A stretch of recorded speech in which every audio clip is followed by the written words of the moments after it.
ఎంత జరిగా కూడా పాకిస్తాన్ వాళ్ళని ఇండియాలోకి రాణిస్తున్నారా? పహల్గామ్ అటాక్ తర్వాత మన ఇండియన్ గవర్నమెంట్ పాకిస్తానీలకు వీసా సర్వీస్ ఆపేసింది. కానీ ఇప్పుడు పాకిస్తానీ అథ్లెట్స్ ఇండియాకు రానున్నారు. 2025లో hockey, weight lifting, swimming, badminton, squash athletes ఇలా ఆల్మోస్ట్ 10 స్పోర్ట్స్ లో సీనియర్, జూనియర్ లెవెల్స్ లో మొత్తంగా 12 ఇంటర్నేషనల్ టోర్నమెంట్స్ ని ఇండియా హోస్ట్ చేయనుంది. ఇందులో world cups, Asia championships, Commonwealth championships కూడా ఉన్నాయి. బార్డర్స్ క్లోజ్ చేసిన, trade and diplomatic relations cut అయిన ఇండియన్ స్పోర్ట్స్ మినిస్ట్రీ మాత్రం పాకిస్తానీ అథ్లెట్లను ఈ మల్టీనేషనల్ టోర్నమెంట్స్ లో పార్టిసిపేట్ చేయడానికి అలౌ చేయాలని డిసైడ్ అయింది. 2019లో జరిగిన కొన్ని సంఘటనలే ఈ డెసిషన్ కు కారణం.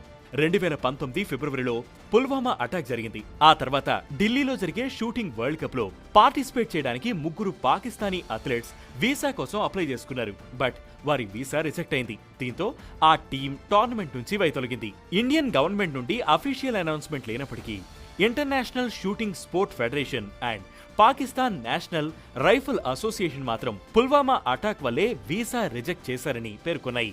ఇక ఇంటర్నేషనల్ ఒలింపిక్ కమిటీ ఇలా చేయడం ఒలింపిక్ చార్టర్లోని రూల్స్ ని బ్రేక్ చేసినట్లు భావించింది. As a result IOC future sports events hosting గురించి ఇండియాతో చర్చలను నిలిపివేసింది. అంతేకాదు, ఒకవేళ అన్ని దేశాల అథ్లెట్లను అలౌ చేయకపోతే ఇండియాలో ఈవెంట్స్ నిర్వహించకూడదని అన్ని ఇంటర్నేషనల్ స్పోర్ట్స్ ఫెడరేషన్స్ కు రికమెండ్ చేసింది.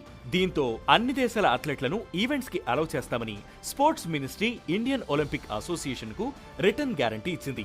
ఆ దేశాలతో ఉన్న ఘర్షణలు ఈవెంట్ పై కానీ, అథ్లెట్లపై కానీ ఎటువంటి ప్రభావం చూపవని కూడా స్పష్టం చేసింది. ఒలింపిక్ చార్టర్లోని 44వ రూల్ ప్రకారం నేషనల్ ఒలింపిక్ కమిటీస్ జాతి, మతం, రాజకీయ కారణాలు లేదా ఇతర వివక్షల కారణంగా ఎవరిని టోర్నమెంట్లో పార్టిసిపేట్ చేయకుండా ఆపకూడదు. ఈ రూల్ ని ఐఓసీ చాలా స్ట్రిక్ట్ గా ఫాలో అవుతోంది. 2015లో ఆసియా షూటింగ్ ఛాంపియన్షిప్ కోసం ఇజ్రాయెల్ అథ్లెట్ వీసా రిజెక్ట్ చేసినందుకు కువైట్ పై చర్యలు తీసుకుంది. అలాగే 2019లో Malaysia world para swimming championship లో ఇజ్రాయెలీ అథ్లెట్లకు వీసా రిజెక్ట్ చేయడంతో మలేషియా ఆ ఈవెంట్ హోస్టింగ్ రైట్స్ కోల్పోయింది. ఐఓసీ రూల్ ని బ్రేక్ చేస్తే ఏం జరుగుతుందో అర్థమవుతోంది. ఇప్పుడు ఇండియా కూడా 2030 కామన్వెల్త్ గేమ్స్, 2036 ఒలింపిక్స్ హోస్టింగ్ కోసం ట్రై చేస్తుంది. కాబట్టి చార్టర్ రూల్స్ ఫాలో అవ్వడం చాలా అవసరం. అందుకే ఇప్పుడు పాకిస్తానీ అథ్లెట్లను రాణిస్తోంది. అయితే ఇండియా, పాకిస్తాన్ మధ్యలో బైటరల్ స్పోర్ట్స్ ఈవెంట్స్ మాత్రం నిలిపివేశారు. 2027 వరకు క్రికెట్ మ్యాచ్లు కూడా న్యూట్రల్ ప్లేసెస్ లో జరుగుతాయి.